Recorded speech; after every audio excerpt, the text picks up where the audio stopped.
A senhora mencionou então doutrina, o positivismo, pós-positivismo. Então é isso, né? Falando assim sobre a eficiência na atuação dos juízes e servidores dessa área, necessariamente a gente também fala sobre a importância da interpretação e da argumentação jurídica, Sim. né? Esse é um outro aspecto, né? Que aí entra mais naquela situação do exercício mesmo, profissional, né? Até agora a gente está dentro de um campo psicológico, que eu ponho assim, a sua postura, né, diante da vida profissional e daquele lugar específico que você está, que hoje aqui é o nosso campo de debate, né? Mas quando a gente fala de interpretação e argumentação jurídica, a gente começa a falar de filosofia da prática jurídica, né? E filosofia da prática jurídica, ela é necessária porque ela faz parte do seu contexto, do seu dia a dia, né? Então, interpretar a norma basta para você exercer o seu papel como servidor do judiciário em causas dessa natureza, né? Ah, não, a sua argumentação, então, é que tem que ser diferente, ou seja, você tem ali o seu campo delimitado pela norma, mas você pode argumentar livremente dentro dela. Isso diferencia um pouco, e o debate é grande em termos, né, de filosofia jurídica, que faz essa diferenciação, né? E isso também impacta em nós, no exercício da profissão, porque a depender de como nós atuarmos, a gente pode ter uma fundamentação jurídica robusta ou muito frágil, né? E aí a gente abre o campo para que as nossas decisões não consigam ser convalidadas. Também não estou querendo aqui que direcionar, se o tribunal decide assim, não, nada disso. Só acho que dentro daquele seu mistério de sentença, né, de primeiro grau, a gente precisa ter uma robustez na fundamentação, né? E diferenciar isso é exatamente importante. Você só vai interpretar a norma e aí, olha, o seu conjunto é esse, né? Ou você tem uma argumentação que ela pode emergir dali através de princípios, né? Que essa é a linha argumentativa, né? Quando a gente fala, as teses argumentativas, em termos de filosofia da prática judiciária, estão baseadas justamente aí. Robert Alexi é um deles, Manuel Altienza é o outro, são os defensores, né, mais acirrados em termos de argumentação jurídica.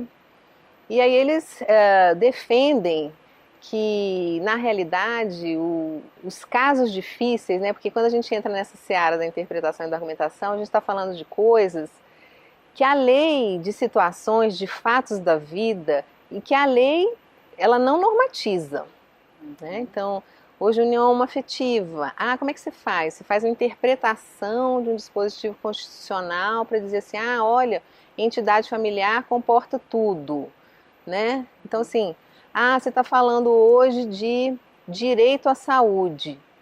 Ele é ilimitado? Você tem que ter as melhores estruturas, você tem que ter, né? Então, é nisso que a gente fala.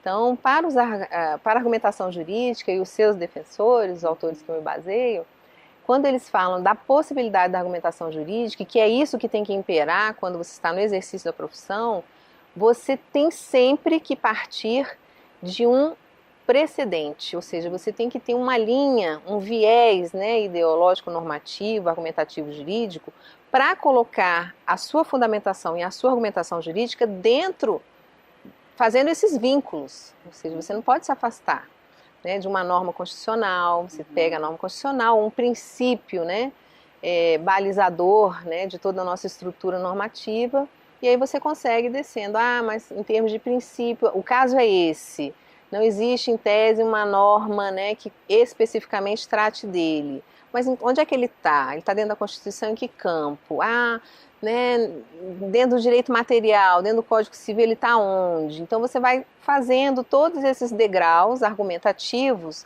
para você chegar dentro de uma decisão fundamentada, assim, que defina exatamente assim o seu viés jurídico, ou seja, por que você está dizendo aquilo? A sua argumentação, ela está direcionada em quê? Ela está baseada em quê? Como é que você chega, né, a essas situações, né? Então, isso é bastante importante, né? Isso é um treinamento diário, porque só no exercício, só fazendo é que você consegue, né? Você consegue se aprimorar, né? As regras, as graduações, quando você faz seu curso de direito, tá tudo ali correto, né? As normas estão ali, as etapas foram cumpridas, mas na hora de você colocar aquilo na prática é um pouco diferente, né? A teoria difere um pouco, né? Quando você chega na prática, isso é um pouco diferente. Daí a importância da gente traçar esse tipo de discurso, de debate em termos disso. Então vamos argumentar, que linha que nós vamos seguir? Não, isso aqui, né, como diz aí que a gente, olhando pelo outro lado, a vida jurídica é só interpretar a lei, viu? Olha, a vida jurídica não cabe mais nada além de você interpretar a lei. Interprete, para um caso difícil, interprete a norma, né, que possivelmente se adeque a ela, né, que é um discurso bem Dworkiniano, né, que é Dworkin que lida com essa linha, com esse viés, né, ideológico jurídico, para dizer que dentre os casos difíceis, toda a interpretação jurídica, ela pode ser feita, né, pode ser feita e tem que ser feita ao interpretar, não importa se o juiz vai ser, né, vai pensar, vai ser discricionário, porque está interpretando de um modo totalmente diferente a norma, para poder, né, compor aquele caso, ele pode até descambar para isso, né, segundo o que se prediz doutrinariamente, mas é só a interpretação jurídica que o juiz tem como fazer, né? Então esse debate é importante aí, eu trago os textos, né, para que a gente verifique isso, tentando o quê? Desenvolver justamente a postura, né, ou desenvolver, ou aprimorar, ou enfim, né, para a gente debater como é que a gente pode, em termos de exercício profissional, nos nos melhorar, né? Porque eu acho que isso é conquista do dia a dia mesmo, a gente precisa se melhorar, né? Então achei importante colocar essa questão da filosofia prática, porque isso é exigido nesses exemplos todos que nós já tratamos um pouco aqui, que nós vamos também tratar com mais detalhamento daqui para frente. E eu gostaria de deixar assim já uma pontinha assim chamativa, né, para os casos que nós vamos colocar.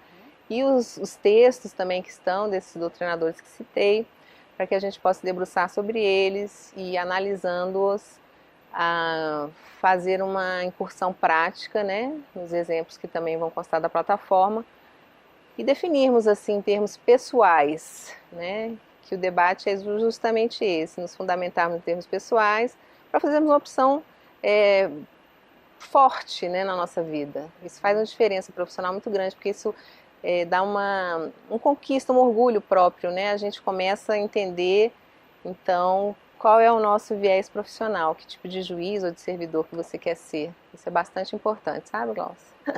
Perfeito. Professora, muito obrigada. Eu que agradeço, Glaucia. Nós ouvimos hoje a doutora Sandra Cristina Candeira de Lira. Até a próxima.